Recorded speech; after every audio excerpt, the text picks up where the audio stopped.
Hi there. Today I'm going to review The Way of Uechi ryu Karate by George Mattson, which is a multi-volume set. Now, I mentioned previously that I used to attend a mobile library and I picked up a book on judo, Every Boy's Judo, which, as I mentioned, changed my life and gave me a real interest in the martial arts. And this led me to join the Central Library in Liverpool city centre with its marvellous Picton reading room, which had a very extensive collection of martial arts books, including many superb books on karate produced by publishers such as Tuttle, which were very high quality productions, hardbacks, and they had excellent photographic reproduction. Amongst those, my favourites included Karate, The Art of Empty Hand Fighting by Nishiyama, which really was a really good textbook. It had sections on the history and the development and so on, but he did lay out the calisthenics, the stretching, and the basics, and at least one kata, all photographed very, very well. He was a senior instructor at the JKA at the time. Another book, which was more of an entertaining book, was What is Karate by Mattson. And even though it was a very well produced book, and again terrific photographs of some very athletic flying kicks and things like this, reading his description of his tour of America, where he had hundreds of fights, challenges and so on, but it was a pro wrestling tour. It was sponsored by a wrestling organisation and it was done in wrestling rings, and as even I knew back then, we used to have the wrestling on the TV on a Saturday afternoon, and I knew myself it was worked. So this really put a tarnish on virtually anything that he said in the book. I mean, he claimed to have been the All Japan champion in 1947. That was years before any organised championships. In fact, at that time, most of the martial arts were still banned. So there was a lot of hyperbole in that particular book. And I later found out, I knew some of the Kyokushinkai guys, and a lot of the flying kicks and so on were done from trampolines. And then the other book which I was impressed with was The Way of Karate by George Mattson. And this stood out because it was written by a Westerner. Again, high production values, excellently photographed, and it described Okinawan karate, specifically Uechi ryu, which no other book at the time was devoted to. So it really sparked my interest. And sometime later, at this time I hadn't even discovered a dojo in Liverpool. It was a few years before I was told where the Red Triangle Dojo was and joined. And then in the kind of late 60s, I was really very interested in Okinawan martial arts, and trying to research them and get as much information as I could. I wrote to George Mattson in America. Now, I can't remember if I got his address from Black Belt magazine or I wrote via his publisher. I can't remember.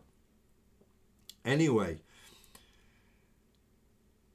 I did get a reply, and this very high level instructor, a very busy man running a large organization, took the time to answer the questions of an unknown brown belt from a foreign country. And I was really very grateful for this, and impressed by Mr. Mattson being such a gentleman. And I continued to write to him, and he continued to answer. And he then produced a series of booklets with a lot of detail, particularly on the kata, with pictures of Master Uechi performing the kata. And he sent me them as they were produced, free of charge. And these eventually formed the basis for a very massive book, virtually an encyclopedia of the techniques which he produced, and he sent me a copy, an autographed copy of that as well. So my gratitude to George Mattson is to this day, I tip my hat to him.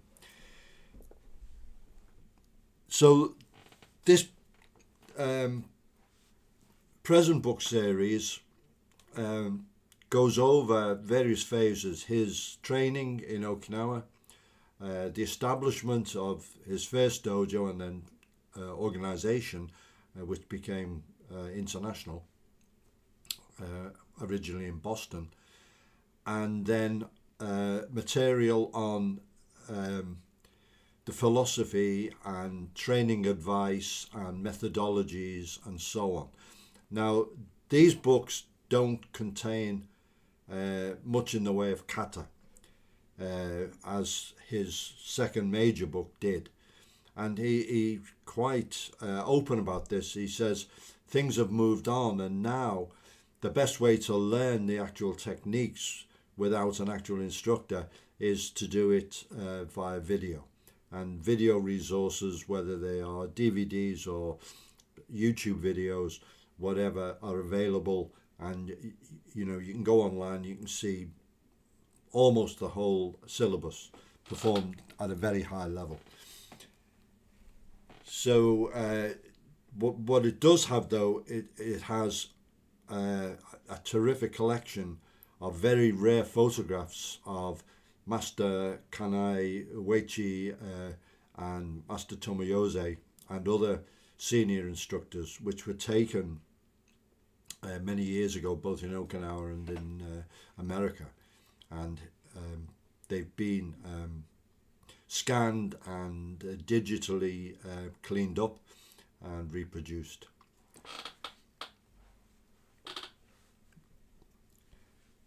So the book really starts with George Mattson, who was in 1957 was stationed in Okinawa as a member of the United States Army, and he somehow heard about a master or an instructor, Ryuko Tomoyose, and he made contact with him, and over tea and cakes in his house was introduced to the history and philosophy of the particular style, Uechi ryu, and then into the techniques on a one-on-one basis originally in the household.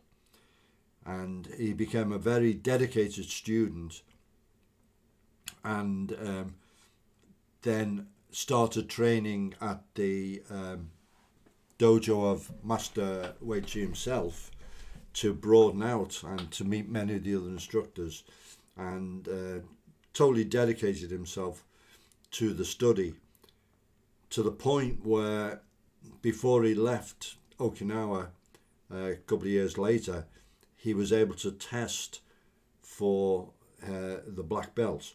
And this was the first grading test that the organizer, or the style, had actually conducted. And the senior instructors got together and created a form that the elements they were looking for, and George was the first guy to go through it. And later on, it became the formal grading syllabus, and the organisation was put onto a much more sound administrative footing.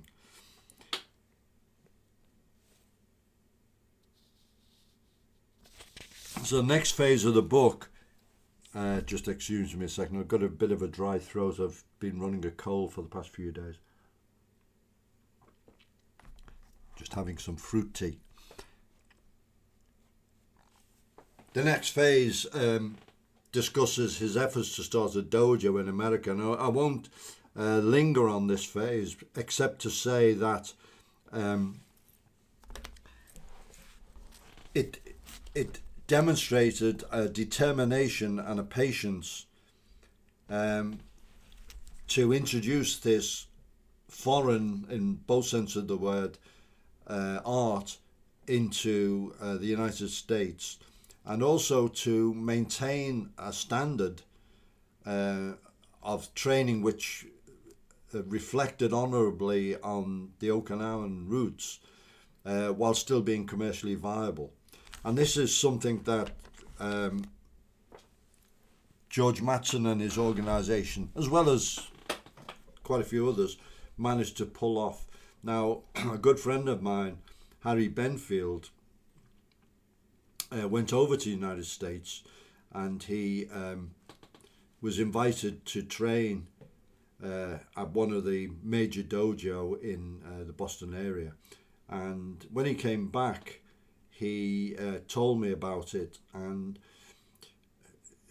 two of the things that really stuck out from Harry, it was a down-to-earth guy. I worked on the doors with him and so on, and he was looking for a system, looking for a style, and he found it in Uechi ryu, but it was the hospitality and the warmth of the American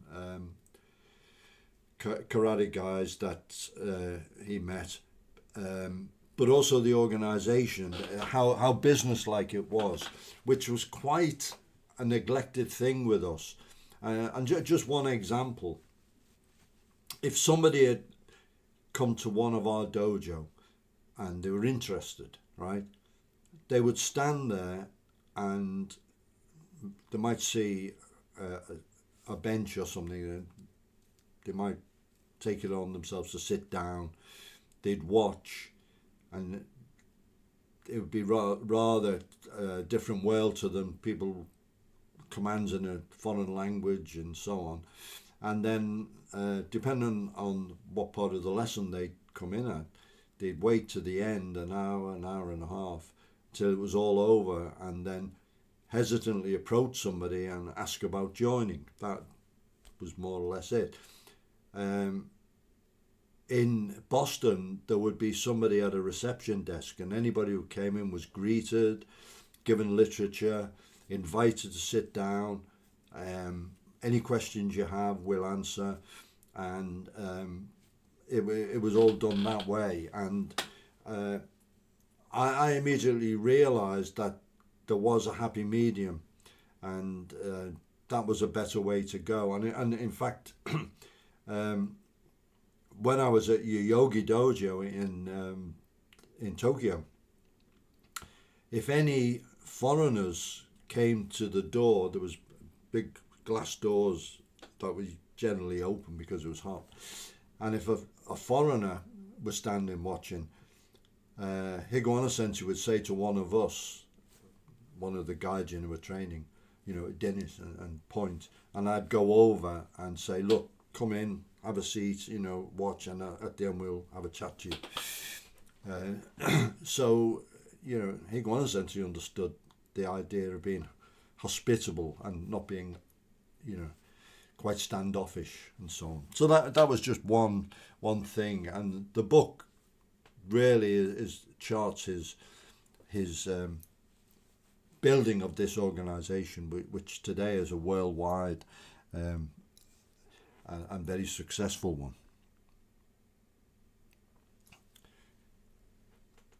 The second book has chapters of advice, philosophy, training principles, methodologies, and so on, and a lot on the history. And the history of Uechi ryu, or Pangai Noon, as it was originally known as, is very, very similar to the history of Goju. Both came from Fujian province of China. And if you see the kata, particularly the seizan kata of each style, you can see similarities. They're not the same, but you can see areas of overlap, and there is a commonality. But as in anything, the differences are probably more important than the similarities. Excuse me. And the way the energies used, the type of body mechanics and so on, are probably something very specific to each style.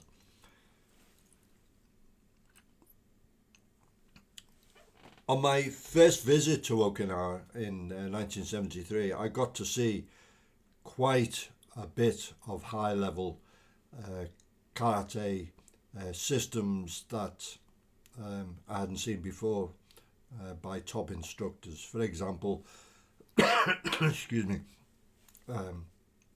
Master Nagamini's Shorin ryu.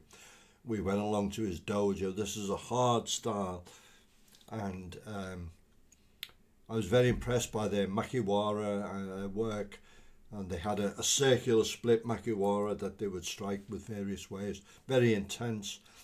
Master Nagamini also had a shop. He sold martial arts stuff, and one of the things I bought was a record, a 45-inch single of the Okinawan karate song. And unfortunately, moving house over the years, I've lost it, but that was quite a memento. I also got to see a lot of the kobudo, the weapons, the traditional weapons done by the top guys and so on. But the excuse me, the system I really wanted to see was Uechi ryu, because at that time, this is before Harry had gone to Boston, I hadn't seen any of it, and I was intrigued by it. And we went along to the Hombu Dojo, the headquarters of Tenma, and we were privileged to meet Master Kane Uechi himself, who took time out to speak to us, and we watched the training and so on. And that was my first introduction to it. And then since then, there was one Japanese instructor just turned up in Liverpool, had Harry's address, and it was a Sunday, and Harry came round to see me, and he said, "Look, this instructor's turned up, I don't know what to do with him."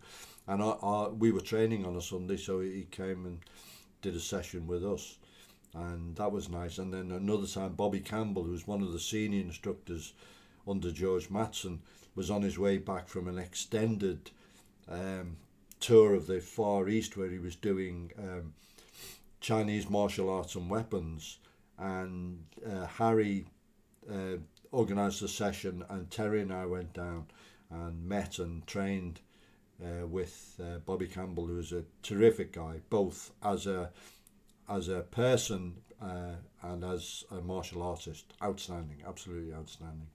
So over the years, I've had some familiarity with Uechi ryu, and when these books were published, I was really looking forward to reading them and reviewing them. There's 4 in the series altogether. I've only talked about the first 2. I haven't got round to fully reading the second 2, but they are absolutely gems, as you might expect from George Mattson, who continues to this day his work and his efforts. He was a pioneer. He is a top influencer of people. That's a word used now, but I mean, the type of influence that he's had on people's lives over the decades, and as I said before, a true gentleman. And I really do recommend these books.